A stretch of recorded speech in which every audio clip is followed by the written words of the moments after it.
So the first thing that we're doing is I have some defrosting ground beef, and it is the leanest we could find.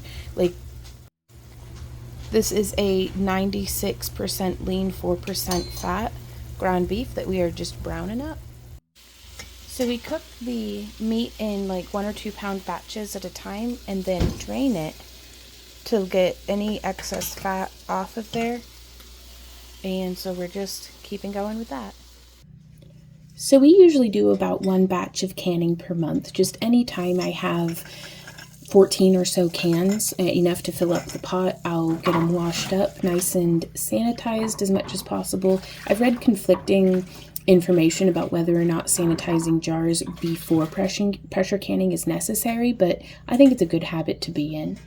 And now I'm using my stainless steel funnel to load the cooked ground beef into our jars.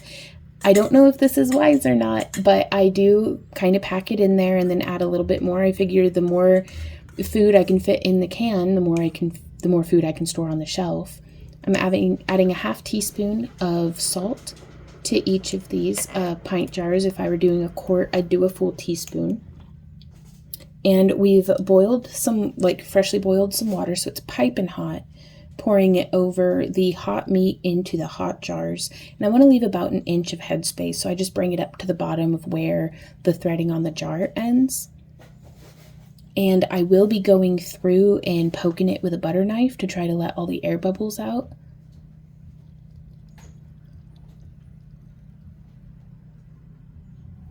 And then I'm going through and wiping off any particles or grease or anything that might have gotten onto the rim of the jar.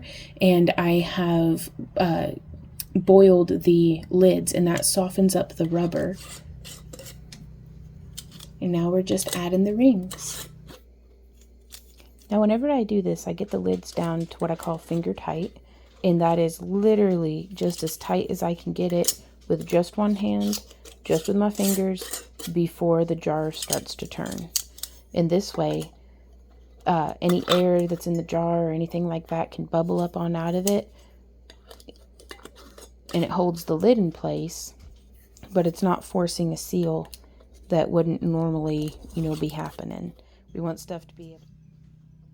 So now I'm filling up about 2 inches deep in my pressure canner with, this is filtered water. We have a filter underneath our sink.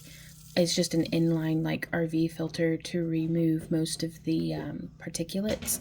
If you have a whole lot of minerals in your water, you can add a bit, a splash of vinegar to this. It'll stink up the house, but it keeps mineral deposits from forming on your jars. And I didn't have enough meat to do a full 7 jars on the bottom and 7 jars on the top. And I wanted to see if I got a better seal rate with the jars that are up high, because the second layer of jars always tend to be a little cleaner to me, because they're not just, bubbling around in all the boiled out beef sauce and juices and stuff. But yeah, I can fit 14 pints in this pressure canner, and that's really, really nice. But you don't have to have it full to be able to run a batch. I'm bringing it up to pressure, getting it boiling enough that whoop, that little thing pops up, and then I set a timer for 10 minutes, and this way it's forcing out all of the air and replacing it with steam.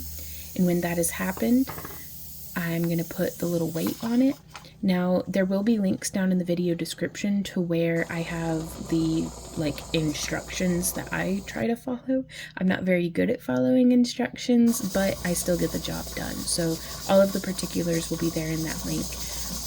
Here lately, I've been bringing my pressure up to almost 15 pounds, which is way higher than what it needs to be for my altitude, but I can get it up to that pressure, and it'll stay there without me having to babysit. And so I don't know if this is why I didn't get as good of a seal rate as what I would have liked. But anyways, I'm really interested in hearing y'all's thoughts about that down in the comments. This is sped up 100 times, by the way, to get it, I let it cool over the course of an hour and a half, I think.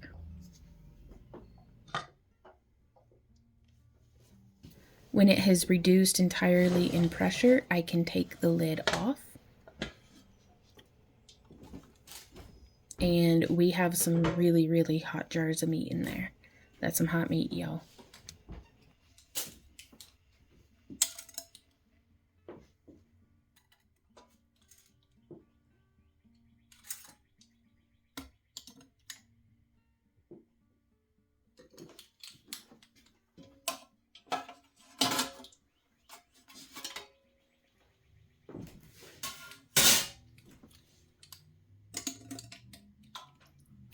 I think out of this whole batch, I only had 3 cans that didn't seal, and the plan for those cans is to use them in tonight's dinner.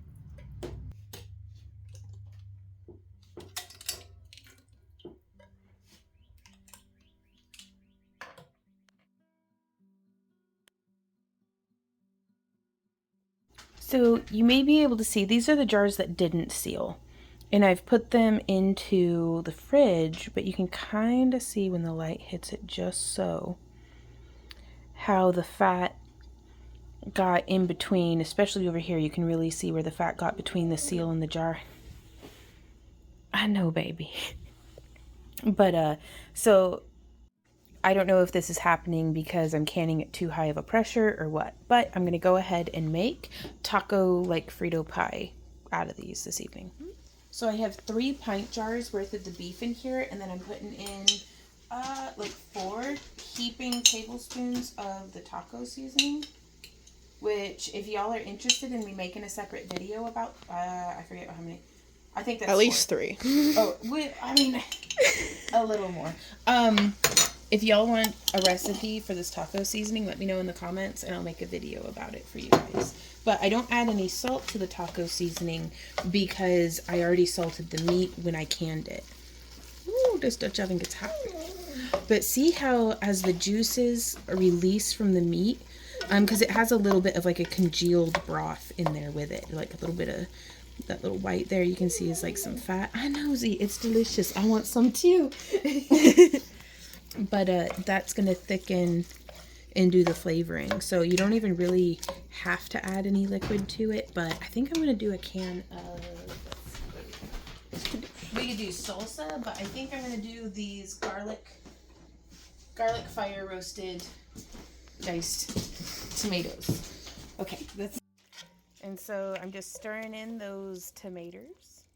So we added some refried beans and some tomatoes, and this is how it cooked down, and we're having it on the very wholesome It's food. It's food. Doritos. Hey guys, Future Vaughn here. I just finished up editing this video and I wanted to thank all y'all for watching it, and I hope that it was entertaining and helpful to you. If you have any questions, leave them down in the comments. I love hearing from you guys. And if you have any requests for things that you're interested in learning about, or things that maybe that you've seen us do that you'd like to learn more about, or anything like that, like I'm 100% open to requests and things. And I also wanted to give a big shout out to all of our channel members. Thank you guys so much for making what we do here on our little 1/4 acre homestead possible. It's really a joy to get to share this journey with you guys, and I am so excited about our garden this year, and I'm really feeling it. Like, I feel like I'm hitting my stride with our pantry. We've been running like a deep pantry for like 4 or 5 years now. Oh my god, time is flying by, you guys. But again, I'm very, very glad to get to share the journey with y'all, and I will see y'all next time. So until then, keep on keeping on. Mwah. Bye.